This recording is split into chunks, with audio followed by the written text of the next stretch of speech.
More and more people are staying away from physical stores, choosing instead to shop online. Once you had to get in your car, drive to the market, pick your products, and bring them home. Now, a few taps on a screen and it's at your doorstep.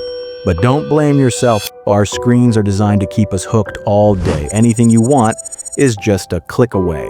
And that's not even the worst part, because behind the convenience, e-commerce platforms use subtle, sometimes shady, tricks to convince you to buy more and more and more.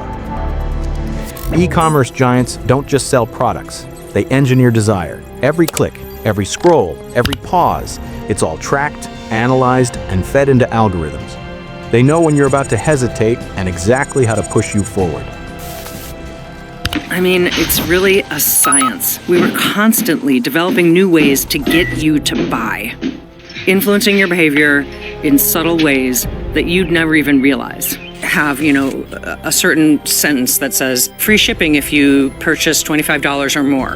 In one case, you make the $25 orange. In another one, you make it green. And you can have 9 different things that you're testing against each other. And there's enough traffic to the site that you could get statistically relevant data on which version of that sentence makes the most money. Every pixel on that page was tested and optimized and optimized and optimized. And Amazon had this whole system designed around tailoring the site to be exactly the right combination of elements and colors and products that would most likely make you buy something. And here's the cleverest trick of all. The sales never end. It's no longer once a year during Diwali. Now we have the Great Indian Festival, the Great Freedom Festival, Prime Day, the Summer Sale, the Dussehra Sale, one after another rolling in like waves. Each one promises the biggest discounts of the year. Each one makes you feel like this is your only chance. But when one ends, another begins. It's not a festival anymore, it's a carefully designed cycle to keep us in a permanent state of shopping. A cycle where urgency never fades and wallets never rest. And then comes the most dangerous illusion of all: buy now, pay later. It sounds harmless, even generous. Take it home today, pay in easy installments, no interest for the first month. But here's the catch.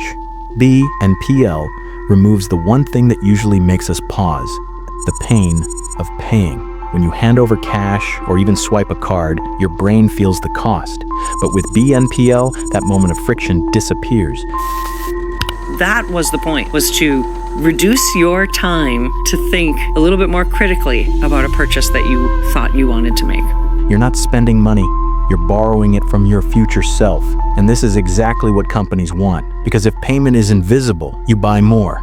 A gadget you didn't need, a fashion trend you'll wear once, a luxury that suddenly feels affordable until the bills pile up. Across the world, young people are falling into silent debt traps. And when we finally pause to ask ourselves, why do we keep buying new things? The answer often lies in something darker. Planned obsolescence. When your purchases go out of style, become incompatible, or break down faster than they should, you may be experiencing it. The technology industry is one of the guiltiest players. Every year, brands release new models with minor upgrades, making older ones look outdated and eventually less functional. Think about it. Why does your phone's battery life deteriorate after a few years? Don't we have the technology to make them last longer? Or why does a software update suddenly make your device slow or incompatible with newer apps? These are not accidents. They are deliberate designs. Remember Batterygate in 2017? Apple admitted to slowing down older iPhones through iOS updates. Apple claimed it was to protect batteries, but many accused them of pushing customers toward buying newer models. The case led to a $500 million settlement. For once, a company was punished for planned obsolescence, but most of the time, they get away with it. And Apple wasn't done. On September 7th, 2016, at a special event, Apple made 2 announcements that changed the way millions listen to music. First, they removed the headphone jack from the iPhone. Second, they introduced the brand new AirPods, a problem created and a solution sold at a premium. But the story didn't end there. The batteries inside AirPods are so tiny they begin to fail in just 18 months, and you can't replace them. Once they die, the product is useless and you're pushed to buy a new pair. And then it turns into waste.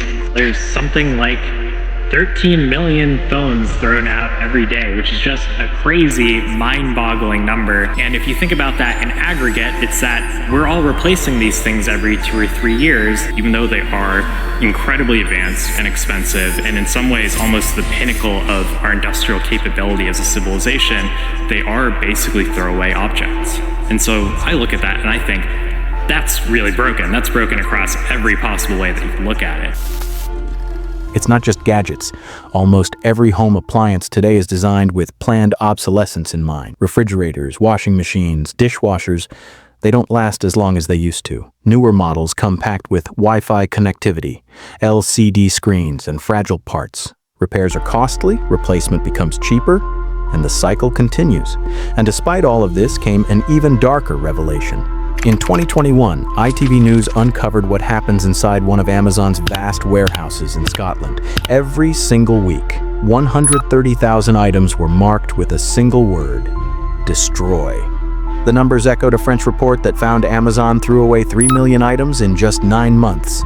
A former employee revealed half of those items were brand new, still sealed in shrink wrap. The rest were returns in perfect working condition. Undercover footage showed the scale of waste: smart TVs, laptops, iPads, drones, headphones, books, even pallets of unopened face masks, all sorted into bins labeled destroy. These weren't defective goods. They could have been donated to schools, charities, or people in need.